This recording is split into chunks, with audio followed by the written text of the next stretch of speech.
নীলের নতুন ধারাবাহিকে নায়িকা হচ্ছে কাঠছড়া ধারাবাহিকের এই জনপ্রিয় অভিনেত্রী।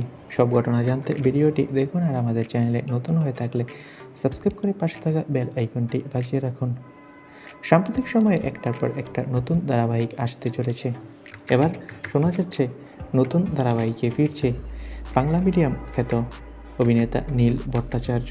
তবে কথা হলো, তার বিপরীতে কি অভিনেত্রী তিয়াশা লেপচা ফিরছে? না বন্ধুরা, এবার একদম নতুন জুটি আসতে চলেছে স্টার জলসার পর্দায়। সূত্রের খবর বলছে, এবার নীলের বিপরীতে নায়িকা হয়ে ফিরছে শ্রীমা ভট্টাচার্য, মানে কাঠছড়া ধারাবাহিকের দ্যুতি। কাঠছড়া ধারাবাহিকে দ্যুতি আর রাহুলের একটার পর একটা চক্রান্ত দেখে সকলেই বেশ খুশি হয়েছিল, আবার রেগেও ছিল। শ্রীমা ভট্টাচার্য মানে দ্যুতির ভক্তরা চেয়েছিল নতুন ধারাবাহিকে যাতে তিনি নায়িকা হয়ে ফিরে। এবার শ্রীমা ভট্টাচার্য ভক্তদের খুশির খবর, এবার অভিনেতা নীল ভট্টাচার্যের নায়িকা হয়ে একেবারে ধারাবাহিকে ফিরছে এই অভিনেত্রী। তো বন্ধুরা, এই খবরটি জেনে তোমাদের কার কার ভালো লাগছে অবশ্যই কমেন্ট বক্সে জানিয়ে দাও।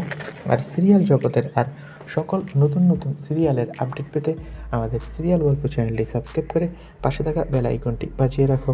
ভিডিওটি দেখার জন্য সকলকে ধন্যবাদ।